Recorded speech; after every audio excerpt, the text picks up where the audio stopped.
It's your open source advocate, and I'm back with another video, and today I wanted to talk about Jami. Now, this has changed names over the past years. I can't even remember when I last saw it or when I first saw it, probably 2015, maybe 2014. And I want to say that it was called Ring at that time, not Ring Central, but Ring. And it's changed names now to a couple of times, I think, actually, but now it's Jami. And I think they did this to try to move themselves out of a space where there was a lot of other applications with similar names, so it was hard for people to kind of find and figure out which thing they were looking at. But what this is it's chat, audio, and video communication all in one application, and really it's an installable application, and it's all peer-to-peer. There is no server involved. You do not have to run your own server. They don't run a server for you. There is no server. There's no relay server. It's really straight up peer-to-peer communication between you and your friends or your family or your coworkers or however you want to run this, and it is open source, which is amazing. So having something like this that's open source and it's available on Windows, Linux, Mac, iOS, Android, and looks like maybe even a TV, Android TV, which is interesting. I'm not sure how I would use something like this on Android TV, but I guess if you want to have like a nice video conference through the TV, that would be pretty cool to be able to do that. Of course, you can always hook up laptops and stuff to your TVs and things like that in your rooms, projectors. So that's kind of a cool way to do it, though. So that's really cool that they support that.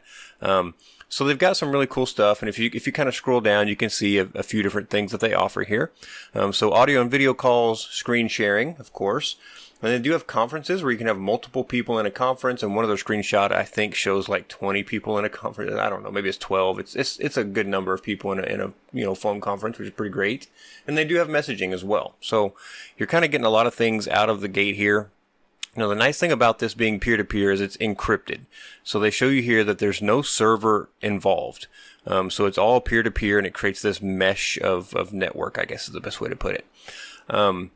It's free, it's open source, so the Libre open source GNU project, which is awesome, and it's secure. So they use, security, they use encryption, everything like that to keep the information and data secure. So it's really awesome from the standpoint of security for either your business, for just your family, where you're sharing pictures with family of your kids, and you don't want your kids' pictures out there on somebody's servers just sitting there waiting to be taken.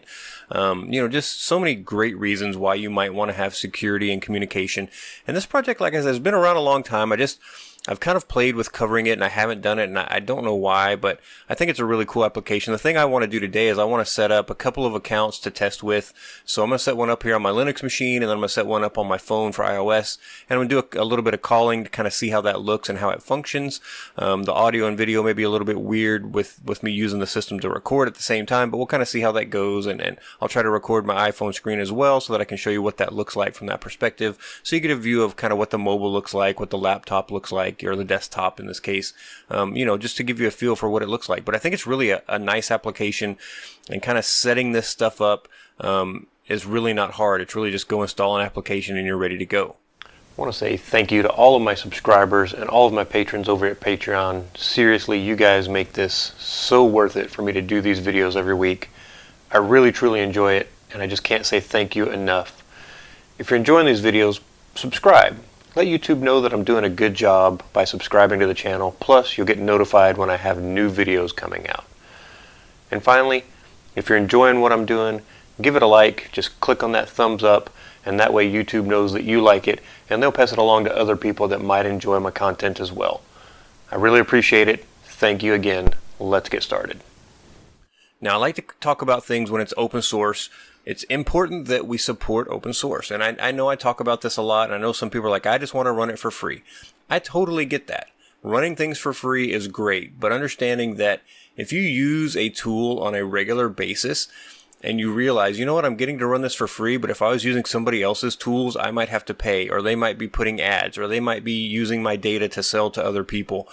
To keep your stuff, really truly Libre kind of free, like the freedom kind of free, that's not inexpensive. That does have a cost to it as well, and having people develop and make an application like this, takes time and takes effort. So if you can afford to donate and help them keep this going, they do have the ability to have donations. So that's down here where you can actually just donate straight up money and pay them.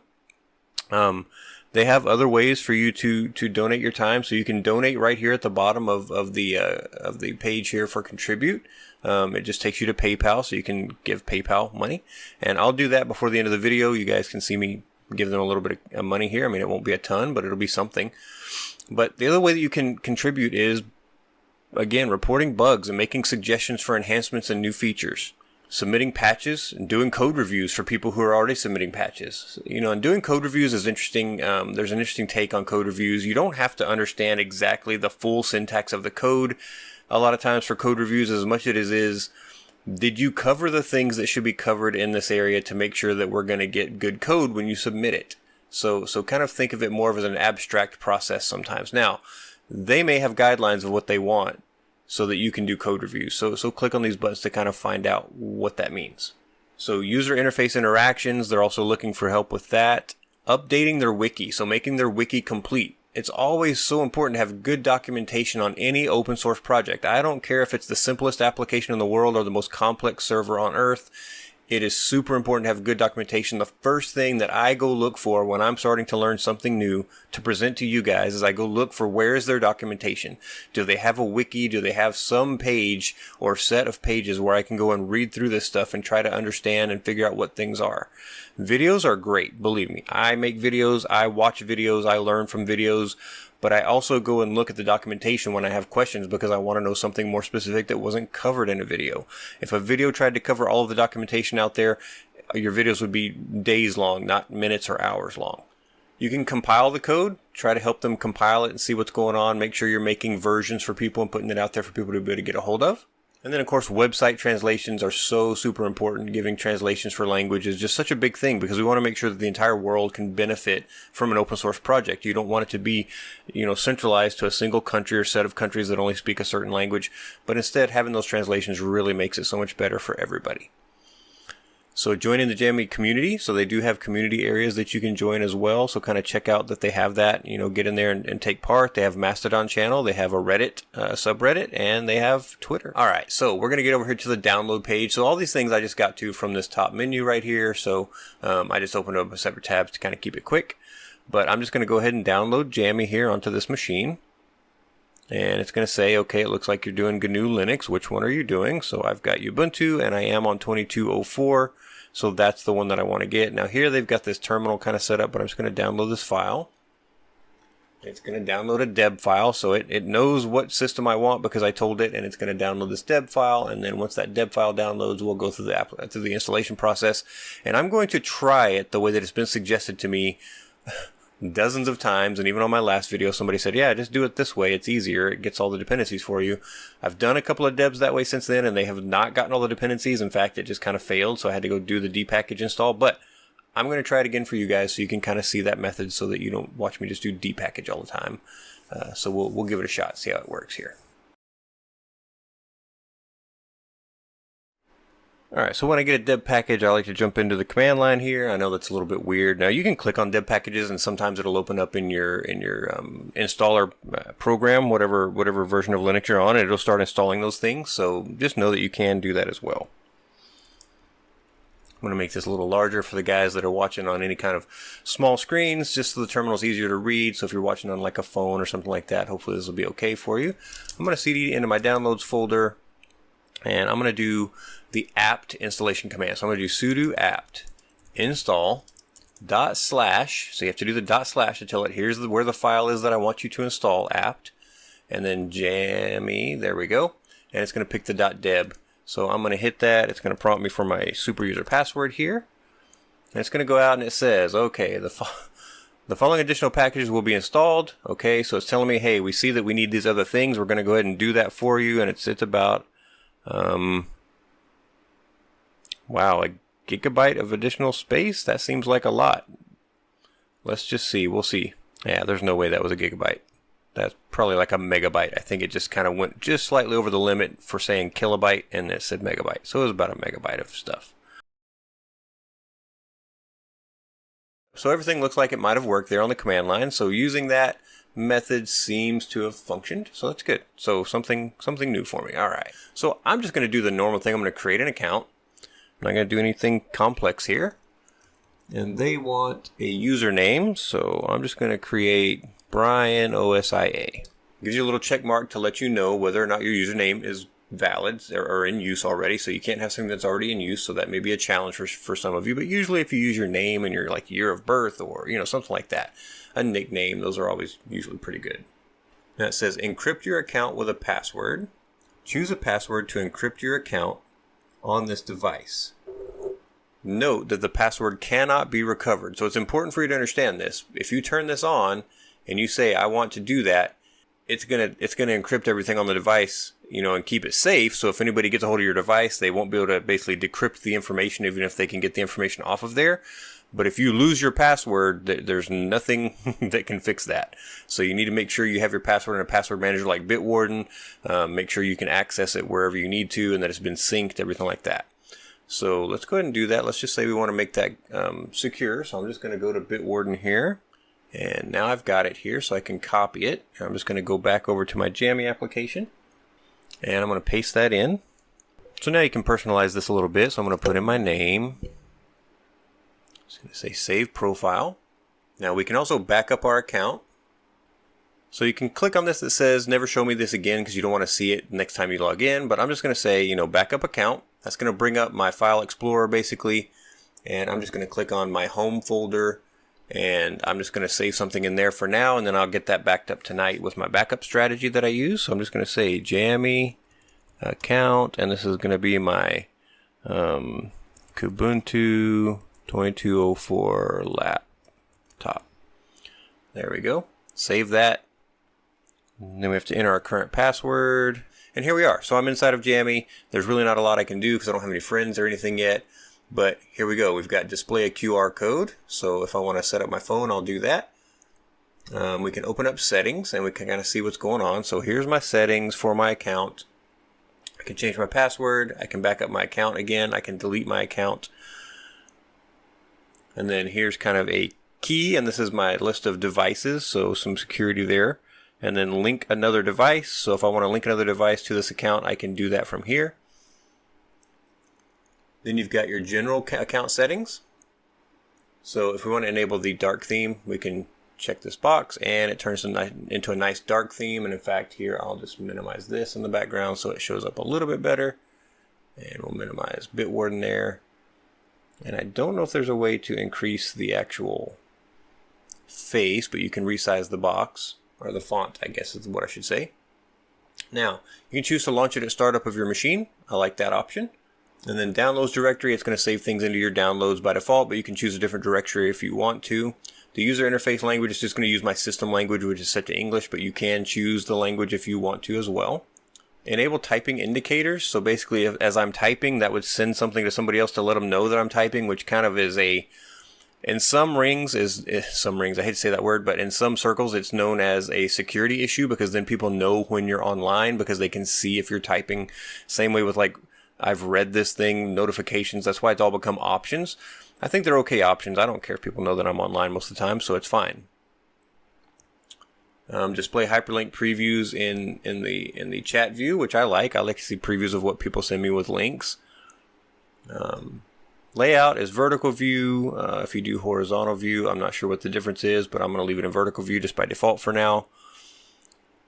File transfer means allow incoming files from unknown contacts. So you can turn that on or off. I would say leave that off. That's kind of a security thing. You want to know who's sending you something for sure before you allow them to send you any kind of files. And then automatically accept incoming files. That's on, but that has to be from known contacts. Accept transfer limit 20, and that's in megabytes. So kind of up to you what you set that to, but I can say 200. I mean, I don't know how big things are, but 250 megabytes seems like plenty of space to store something, a picture or a short video. If I need more, I can always change that. Call recording says always record calls. Well, you may want to do that, you may not. Can I record a call? Yes. The quality of the call recording is set to the lowest. You can change that. It's kind of up to you, and it goes from 0 to 5, so just know that you can change that. Where is it going to save them? So it's going to save them into my videos folder in Jami, in a Jami subfolder, which is great. Then we have logs. Then they have an experimental feature that is off, but it says enable small groups support for Swarm. I don't use Swarm, so I don't think I need to turn that on. Looks good. Audio and video options. So there's my camera that's set up right now. It's actually kind of in mirrored mode. I don't know, it's kind of weird. So yeah. So there's my camera. Everything looks good. Now I have to get much closer to the screen in order to use my camera, but you can see the different options that are here, or closer to the screen to see my screen. So I can't be back here where you guys can actually see me well. But you've got some audio and video options. You can see the thing moving as I talk. So I'm going to move the mic closer and you'll see that it gets better, and you'll probably notice that my audio just got better. But if I sit this far back, I cannot see the screen well enough to continue doing this, so I have to get closer, unfortunately. But there you go. That is the audio and video portion, and you can set those things up just like any other audio video chat system. You can kind of check things before you move forward. And then you've got the plugins page, so you can enable plugins, and then you can go and look for plugins. I don't really have any plugins downloaded, so we'd have to go out there and see what plugins are available. So for now, I'll turn that off just to not cause any problems with the system. And really, we're pretty much done with settings, so that's great. So we can close the settings, and we're back at our main interface. So here you can add an account. So if you have multiple accounts, you can check those multiple accounts through a single system. So what I'm going to do very quickly, I'm going to just pause the recording here. I'm going to go set up my phone with a different account first, and then I'll come back and show you how to add this account to your phone. But I want to do some calling first, so I want to set up a different account and then create myself as a friend of each other, and then we'll do some calling that way. So let me do that, and I'll be right back. So when you're connected over the phone with the video, this is what it looks like. And of course, if I flip it, you'll see that it changes aspect ratios, and I'm still seeing the person, of course, on the phone, and I still see myself on the phone from the video that I'm recording through the camera that I'm staring at right now. So not bad. It's a direct peer-to-peer connection, which is really great. There's no servers in the middle at all, which makes it really awesome. And I've noticed if the app is killed on the phone, then it really makes a difference as to what it really makes a difference as to what you actually will get when somebody tries to call you from the desktop. It doesn't always go through like with a push notification. But if the app is just backgrounded, it seems to go through at least some of the time. So still may not be exactly the thing that I want for making calls and trying to get people's attention without setting something up first, but something worth looking into at any rate and seeing if I can figure out how to make that all function correctly. So there it is. That's the video application portion for video calling off of Jami. So it says basically he's not in your contacts list, so send a request to have him added. So I'm just going to send that request. And if we look over here, I got a pop-up here on the other screen. You don't see it, but it's a little notification that you get just like for any desktop. And you can see that I've got this notification here, and there's Brian trying to add me. So I'm going to say absolutely, go ahead and add Brian. So I love that because it says, hey, I'm fine with being contacted by this person. I think that's really cool. Okay, it says swarm created. I didn't try to create a swarm, but sure. So I'm going to go back in the phone screen here. I'm going to go over here. Well, in fact, here, we'll just do a little chat. Test chat only. There you go, very fast. So it shows up right here very quickly, no problems. I can respond back as well.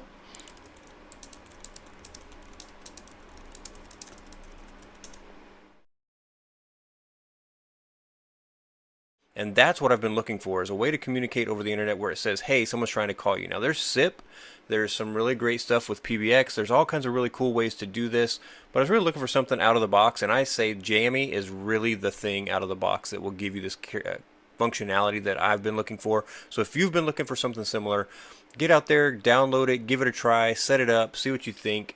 You know, get your friends to set it up, convince your wife or your spouse or your daughter or your son or your grandparents or your parents or anybody else, your friends, to try it out. You know, get them to create an account, and then ask them what their username is and send them a request and say, hey, I want to talk to you on Jami. I want to be able to communicate with you directly. I want this to be encrypted. I want it to be secure. I want to be able to send you things and feel really good about that it's not getting stored on somebody's servers. So I think that's really great. I would like to support Jami in their in what they're doing. I really do appreciate that they're trying to do it this way. So what I'm going to do is I'm going to jump over here and you know, put your money where your mouth is, as they say. So we're going to go over here and we're going to donate some money through PayPal. And I'm going to give $10 because I think it's probably worth more than $10, but you know what? $10 is great. Donate with PayPal. You can also donate with a debit or credit card if you don't have PayPal, by the way. So I'm going to hit donate now. There we go. Thank you for donating. You know what? Thank you, Jami, for making this software. I think it's really great. I appreciate it. Hope you guys enjoyed this video. If you did, like, subscribe, tell your friends about it so they can come along on the journey with us, and I'll talk to you next time.